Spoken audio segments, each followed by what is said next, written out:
अस्सलामुअलैकुम वरहमतुल्लाहि वबरकातुहू। आज जुमा है और जुमे की वजह से हम मसरूफियात की वजह से आपको डेली लाइव एनालिसिस बताते हैं। तो आज जुमे की वजह से वीडियो अपलोड कर रहे हैं, तो हमारे चैनल को सब्सक्राइब कीजिए और बेल आइकन को प्रेस कीजिए ताकि बर वक्त आपको अपडेट मिलती रहे। तो बहरहाल आज सबसे पहले इम्पोर्टेंट डेटाज देखते हैं। आज जुमा है और आज काफ़ी इम्पोर्टेंट डेटाज हैं। अर्निंग मंथली है 5:30 बजे और 5:30 बजे ही तीनों डेटे हैं। नॉन फॉर्म एम्प्लॉयमेंट चेंज है और अनएम्प्लॉयमेंट रेट्स हैं। तो काफ़ी वोलेटाइल हो सकती है मार्केट, तो इसलिए डेटे के हिसाब से अपने अकाउंट मैनेज के हिसाब से काम कीजिए। तो हम अब देखते हैं टेक्निकल पॉइंट। मार्केट ने कल रात को जो हाई लगाया यानी परसों 3578.73 का, उस हाई को अभी तक उसने बरकरार रखा हुआ। जब तक मार्केट तक इस हाई को नहीं तोड़ती तो आपने सेल ढूंढनी है। यहाँ ऊपर के इलाके में बाई नीचे सपोर्ट पे आए तो आप बाय कर सकते हैं। कल की जो सपोर्ट थी वो 35.24 और 35 थी। वहाँ से मार्केट दोबारा 35.60 और 60 का जो रिजेक्शन एरिया, अभी बड़ा स्ट्रॉन्ग रिजेक्शन एरिया है ये 60 का। उसकी वजह हम आपको बताते हैं। हमें 4 घंटे के लॉन्ग टाइम पे जाना पड़ेगा कि आप समझ सकें कि ये रिजेक्शन अब मार्केट क्यों ले रही है। जैसा कि आपने हर वक्त आपको बताया होता है कि जब मार्केट कोई कैंडल इवनिंग स्टार बने तो आप सेल करें रेजिस्टेंस पे और मॉर्निंग स्टार बने तो आप बाय करें। 1 घंटे की कैंडल कम से कम कल बताई थी जो उसने 71 पे इवनिंग स्टार बनाया था और वहां से मार्केट सेल हुई थी। अब ये 4 घंटे की कैंडल है और इसने यहाँ पे आके ये रिजेक्शन दी और अगली जो लॉन्ग कैंडल है जिसका लो नीचे 35.11 लगा है, ये आके क्लोज हुई है 32 पे और अब इसने बनाया इवनिंग स्टार। तो इवनिंग स्टार का जो रीटेस्ट था वो था 3560, ये इलाका इसकी बॉडी। तो वो 3559-60 का ये इलाका है और वहीं से मार्केट बार बार रिजेक्ट होती है। अगर मार्केट यहाँ से ऊपर जाती है तो फिर ये हाई की तरफ जा सकती है 3580। लेकिन यहाँ पे अगर कोई 15 मिनट में या आधे घंटे में मार्केट इवनिंग स्टार बनाए तो देन आप वहाँ से सेल कर सकते हैं।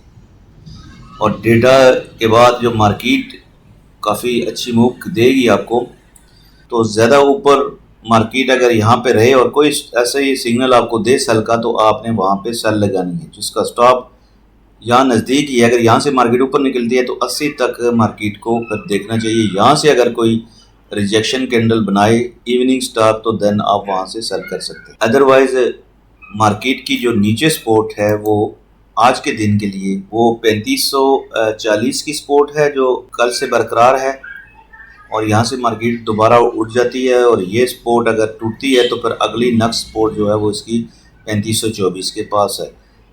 तो इस पॉइंटों पे आज के दिन बाय करना मेरे अगर आप हमारे समझे तो इस पे एहतियात ही करनी चाहिए, क्योंकि मार्केट के आज डेटाज हैं और अगर मार्केट नीचे हो तो हो सकता है मज़ीद 3480 तक आ जाए।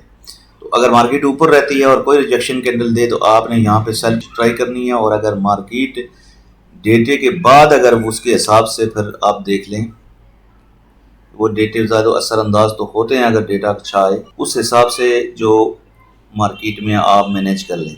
तो डेटे के टाइम पे मार्केट से दूर ही रहना बेहतर होता है, क्योंकि दोनों तरफ मूव कर सकती है तो उसमें काफ़ी ख़तरात भी होते हैं। प्रॉफिट भी हो जाता है लेकिन चांस होता है, उसमें रिस्क होती है। तो पहली जो अच्छी सपोर्ट जो मेन सपोर्ट इसकी गोल्ड की आज के दिन के लिए वो 3480 है। 3480 है, मामूली सी सपोर्ट है 3510 और 4 के दरमियान। वो सपोर्ट अगर बरकरार रखती है, अगर अच्छे डेटे आए तो वहाँ पे अगर मार्केट आए तो आप बाय कर सकते हैं। लेकिन अगर डेटा अच्छे ना आए तो फिर आपने नीचे की तरफ देखना है मार्केट को। तो फिलहाल मार्केट 3550 है यानी रेजिस्टेंस के करीब है और रेजिस्टेंस एरिया में ये देखें यहाँ पे मार्केट बार बार आती है और बार बार सेल होती है। और इस हिसाब से अगर मार्केट 35, 55, 56 पे जाती है तो यहाँ पे सेल का रिस्क लिया जा सकता है और उसका स्टॉप जो है वो 3561 का है। अभी की मार्केट की बात कर रहा हूँ डेटे के पहले से। अब BTC का भी थोड़ा सा देख लेते हैं। BTC सपोर्ट से वापस उठा और मार्केट अभी रेजिस्टेंस एरिया के करीब तरीन है।